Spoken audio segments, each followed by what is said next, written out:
Y tengo en la vía telefónica al maestro Gabriel Saucedo, abogado especializado en Derecho Procesal Constitucional, perdón. Abogado, muy buenas noches, ¿cómo está? Buenas noches, bien, ¿y tú? Muchas gracias por el espacio. Muy bien, muchas gracias. Abogado, particularmente, ¿no? Con toda esta situación del general Cienfuegos, se hace uno la pregunta de cómo operó la Fiscalía General de la República. Se habla del tema de las pruebas, que las pruebas bien pudieron no haber sido legales en México. Hay muchos rumores conforme al proceso, pero particularmente vemos que se resolvió muy rápido, sobre todo si hacemos una comparativa con casos como la estafa maestra o el de Odebrecht, que llevan mucho tiempo abiertos y que no hemos visto resolución alguna. Entonces, ayúdenos a entender estos procesos, ayúdenos a entender un poco la parte de la fiscalía, cómo funciona, cómo podrían haber resuelto este caso tan rápido y sin mayor explicación, sin mayor, vaya, ni siquiera, no sé si hubo investigación al respecto. Claro, mira, bueno, pues primero creo que lo principal debería ser puntualizar el terreno o la parte del procedimiento penal, del proceso penal en el que se encuentra esta investigación. Es decir, no es la misma etapa del procedimiento en la que se encuentran, por ejemplo, los otros casos que tú mencionas, como el de Odebrecht o el de la estafa maestra. Ambos casos que ya mencionaste se encuentran ya en terreno judicial, es decir, ya están judicializados, ya están en una etapa formalizada ante un juez de control, ¿no? En este caso, quien tomó la determinación de exonerar al general Cienfuegos no fue un juez, fue la fiscalía, ¿no? ¿Y de qué forma lo hace? Pues bien, manifestando, haciendo o emitiendo una resolución, en este caso se le llama el no ejercicio de la acción penal, pues ahora sí que dando a entender que no encontró suficientes datos de prueba que le permitieran, en su defecto, llevar al imputado, al general Cienfuegos, ante la justicia en el terreno ya jurisdiccional, es decir, ya frente a un juez. ¿Sí me explico? Todavía no pasa ni siquiera a ese punto, y de hecho lo que nos están anunciando es que no va a pasar. Es decir, que ya lo investigaron y que no hay pruebas suficientes para procesarlo según su perspectiva. ¿Sí me explico? Ya si lo hubieran intentado imputar frente a un juez y el juez hubiera determinado que las pruebas no eran idóneas, etcétera, bueno, entonces ya hubiéramos estado tal vez en una cancha un poquito más pareja, ¿no? ¿Sí me explico? Hubiera sido un tercero, alguien encargado de eso, que en todo caso sería un juez de control, quien se hubiera encargado de determinar. Pero aquí es ahora sí que una decisión unilateral la que toma la fiscalía y decide, conforme a las pruebas que se le llegaron, pues que no hay elementos para poderlo procesar, ¿no? Para poder llevarlo e imputarlo, ¿no? Frente a la justicia. Entonces, pues bueno, eso sería lo primero que habría que entender, que esa diferencia, por eso se puede dar tiempos más cortos. Evidentemente, ya si atendemos a las máximas de la experiencia, yo te lo digo porque también soy abogado penalista, pues no es normal ver este tipo de resoluciones en un lapso de tiempo tan corto. Estamos hablando que habrán transcurrido apenas 2 meses, ¿no? Ahora sí que a los mortales que litigamos en las fiscalías estatales, a veces nos tardamos hasta casi 2 años, si nos va muy mal, pero si nos va muy bien, pues bueno, hasta ahí tal vez unos 6 meses en lograr una determinación así, ya sea el no ejercicio o el ejercicio, que sería presentar al imputado ante el juez, ¿no? Entonces, pues sí, evidentemente fue muy rápido. Aquí lo curioso sería ver, porque también quiero aclarar algo. El comunicado de prensa que hace la Fiscalía General de la República no es esta resolución con carácter jurídico que se le denomina el no ejercicio de la acción penal. ¿Sí me explico? Este es un comunicado donde evidentemente hacen una síntesis de sus consideraciones, pero no sabemos exactamente qué fue lo que se consideró, lo que no se consideró, lo que él aportó, con lo que ya se contaba. Ellos hacen mención de las pruebas a las que se pudieron allegar mediante la DEA o las autoridades norteamericanas, pero no sabemos cuáles. ¿Sí me explico? Tampoco sabemos cuáles presentó él o cuáles recabaron ellos mismos. Entonces, en ese sentido, hay que ser, yo creo que muy responsables y saber que no tenemos hoy por hoy la resolución. Si me explico, no sabemos bien cuáles fueron esas consideraciones. Lo que tenemos es un comunicado de prensa que resume todo esto. Ahora, abogado, particularmente acá, por ejemplo, con este comunicado de prensa, mencionan el análisis de su situación patrimonial y el cumplimiento de sus obligaciones fiscales, que ahí no apareció dato alguno o síntoma de obtención de ingresos ilegales o acrecentamiento de su patrimonio fuera de lo normal, de acuerdo con sus percepciones en el servicio público. Pero mucho se cuestiona lo que ocurrió, por ejemplo, cómo se incrementó de forma brutal el costo de una barda que habría construido la Sedena, cómo habrían, el tema de los recursos, mucha opacidad en el tema de la administración de los recursos. Hay como un velo de nubes acá que no nos permite conocer más información y este comunicado de prensa da a entender que no vamos a conocerla. O sea, nos da a entender que no vamos a conocer más y que esto es lo único que nos van a decir al respecto. Pero aparte de esto, me preocupa el tema, por ejemplo, que me menciona de las pruebas y ahí quisiera también hacerle esta pregunta.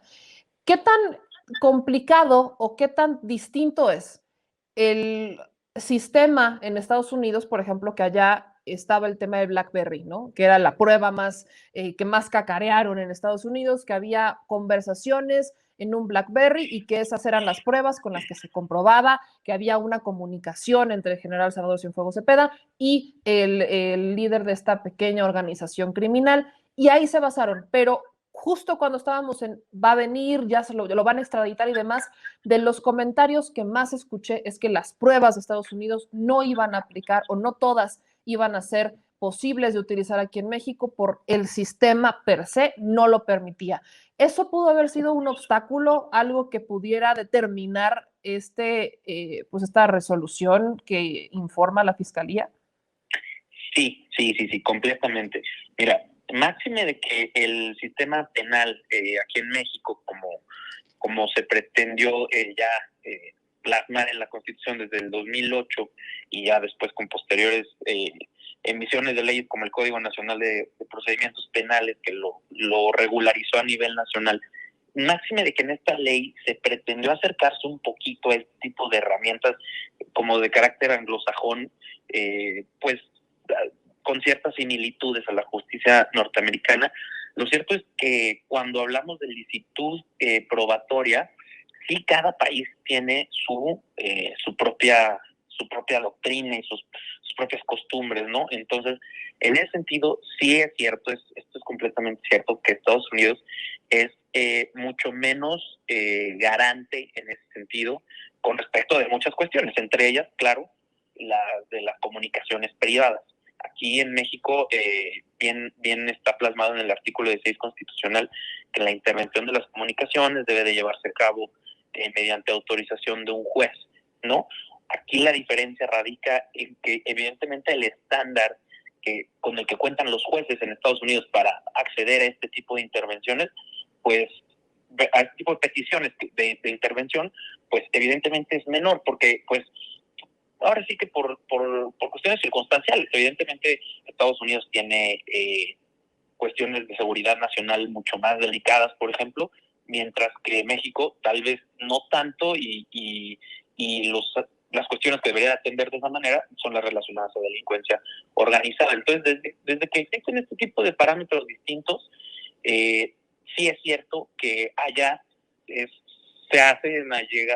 llegan de pruebas las fiscalías con tal vez haciendo valer derechos que aquí, utilicé el término equivocado, pasando por alto derechos que aquí la Constitución no lo permitiría. Aquí hay que decirlo, tenemos una Constitución pues no puedo decir tal vez de avanzada, pero sí desde el 2011 suficientemente garante en lo que respecta a nuestros derechos humanos. Entonces, llegar con una prueba obtenida conforme a las disposiciones norteamericanas acá, y si dichas disposiciones no estaban ajustadas a los parámetros de licitud probatoria de acá por violar diferentes derechos humanos, como en este caso podría ser el de la privacidad, por supuesto que eso podría ser un impedimento para utilizar esas pruebas en su contra.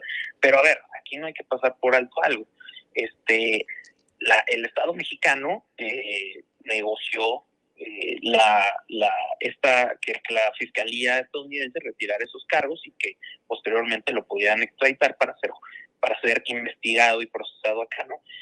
Yo responsablemente no habría hecho esa negociación, no había solicitado esa extradición si no hubiera analizado esas circunstancias y no hubiera previsto que pues había cosas que no iban a servir, ¿no?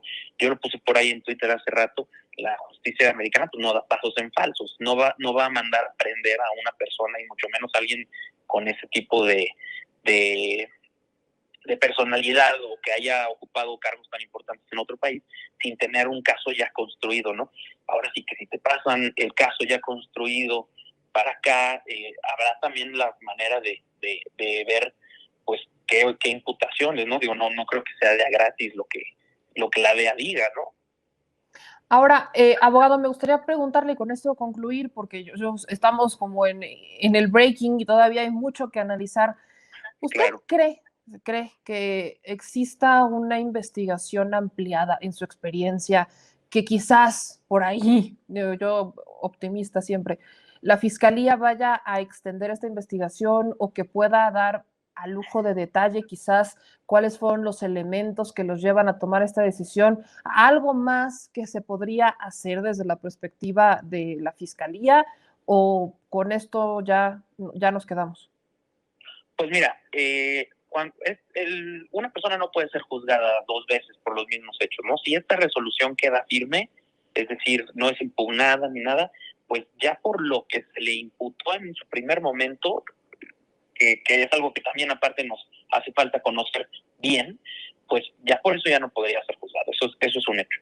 Pero aquí habría que puntualizar también, porque, y atiendo también a más o menos lo que me comentabas al principio sobre que dicen que no nos van a decir más, bueno, hay que ver qué tan factible es llevar a llegar a impugnar esta determinación, porque como cualquier resolución puede ser impugnada, me parece que es el artículo 258 del Código Nacional, que prevé que los no ejercicios de la acción penal se pueden impugnar.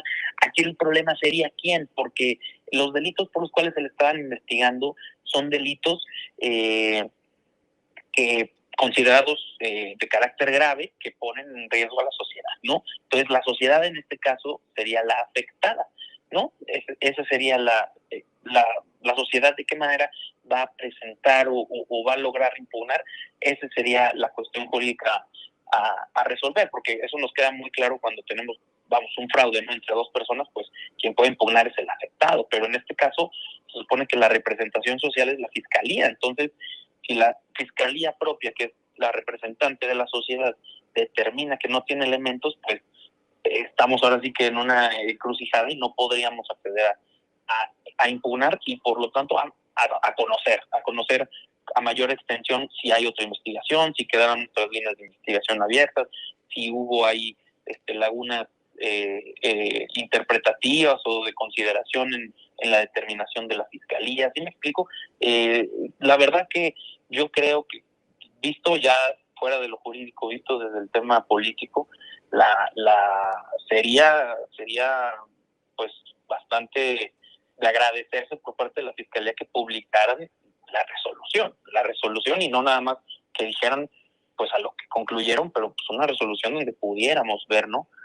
Qué fue lo que se analizó, etcétera. Entonces eso nos daría tal vez un poquito de más luz. De que pueden existir investigaciones, claro que pueden existir investigaciones contra él y contra muchas personas. O sea, eso es algo de lo que evidentemente sí no tenemos forma de saber en tanto no se mediatice el tema o en tanto no se ejecuten órdenes de aprehensión, citaciones a audiencias, etcétera. Pues ahí sí va a estar muy complicado conocerlo, ¿no? ¿Por qué? Pues bueno, ahí sí con toda la razón, pues por la integridad de las investigaciones, pues se deberían de continuar tal vez en sigilo, ¿no?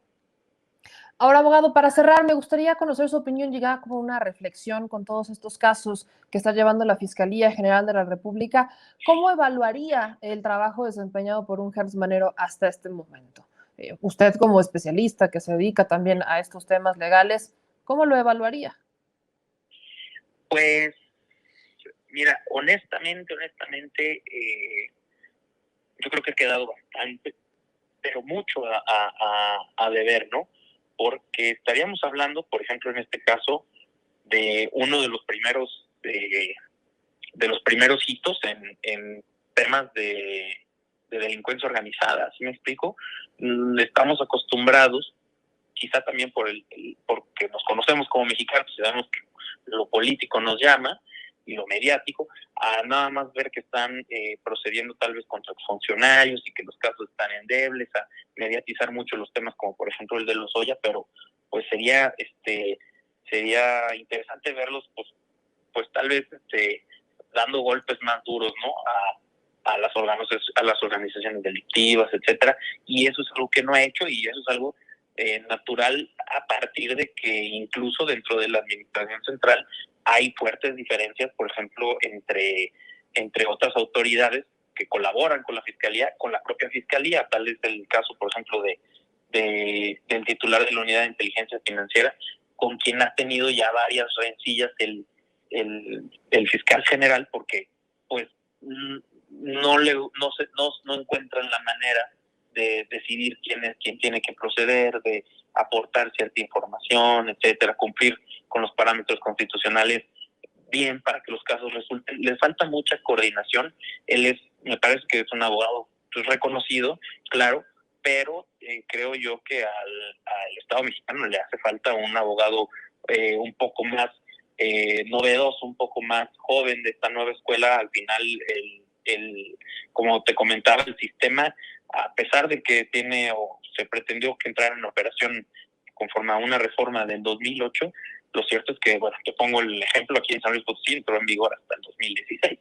¿Sí me explico? O sea, no estamos todavía consolidados, y creo que un fiscal es necesario que esté en esto también, ¿no? O sea, que no delegue nada más, que tenga mano propia y sobre todo pues que sea autónomo, que ese es el gran como que la gran discusión que está el día de hoy, ¿no? Pues muchos tratan de exonerar ahora sí que a la cuarta transformación de pues le quiero llamar oso, diciendo que la fiscalía es autónoma, cuando bueno, también los vemos presumir logros de la fiscalía como si fueran del presidente.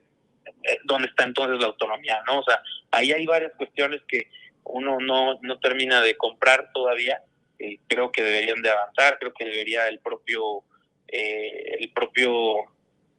presidente, o en su defecto, digo, actuando de buena fe, algunos legisladores prever o modificar la manera en la que se debería de designar al fiscal general para garantizar su plena autonomía. ¿Sí me explico? Sé que tal vez es muy osado, pero en Estados Unidos pues les resulta. ¿Por qué? Pues porque lo que quieren es dar resultados, ¿no? Entonces, pues sí, yo considero que hasta el día de hoy nos ha quedado bastante a ver el fiscal general. Pues le agradezco muchísimo, maestro Gabriel Saucedo, que nos ayudara con este análisis y bueno, estar en contacto con usted si es necesario para más y profundizar en este tema. Quedo a la orden. Muchas gracias. Muchísimas gracias, un abrazo. Nos vemos, buenas noches. Miren amigos, yo voy a ser muy clara en este asunto porque hay que decirlo como va. ¿Podemos tener opiniones contrarias? Por supuesto que sí. Podremos tener opiniones pro 4T, en contra de la 4T. El chat creo que es un claro ejemplo de la diversidad de audiencia que hay particularmente en este espacio. Pero aquí hay dos cosas claras. Quizás si Andrés Manuel López Obrador, si el gobierno de México no hubiera solicitado a Cienfuegos, porque no se solicitó una extradición, ojo, se solicita que lo liberen. Eso se solicitó, que lo liberaran por haber violado un acuerdo de colaboración. Podemos rescatar que eso es muy positivo porque el presidente está defendiendo la soberanía nacional. Por supuesto que sí. Pero aventurarse a hacerlo sin haber regulado el marco legal, eso es lo que se cuestiona. Porque acá no es que no me estoy adelantando a hacer juicios, no estoy juzgando a Cienfuegos. Estoy hablando de los elementos que conocemos, particularmente lo que conocemos es el tema económico. Conocemos que hay una situación económica que se podía investigar. y que ya se le dijo, o en este comunicado se dijo que no se encontró absolutamente nada irregular en el tema de recursos. Nada, no hay. Lo que pudo haber sido determinante, lo que pudo haber influido, es justamente el tema de las pruebas, que no es lo mismo las pruebas en Estados Unidos que las pruebas aquí en México. Sabíamos de antemano que eso era muy probable que se cayera, pero de eso a no tener absolutamente nada, creo que había un mar de diferencia. ¿Qué hace falta acá? Que salga Hertz Manero. Hace falta un comunicado de viva voz de Alejandro Hertz Manero, explicando con puntos y señas qué es lo que lo lleva a tomar esta determinación, que a ojo, todavía falta la oficial. Este es el comunicado de prensa, nos están avisando. Nos están avisando y todavía falta el oficial. No lo han juzgado porque no hubo juicio, no se llegó ni siquiera a eso. No hubo juicio. En la fase de investigación dijeron simplemente no lo encontraron. Por eso el tema fue unilateral, porque la fiscalía no encontró elementos para procesarlo.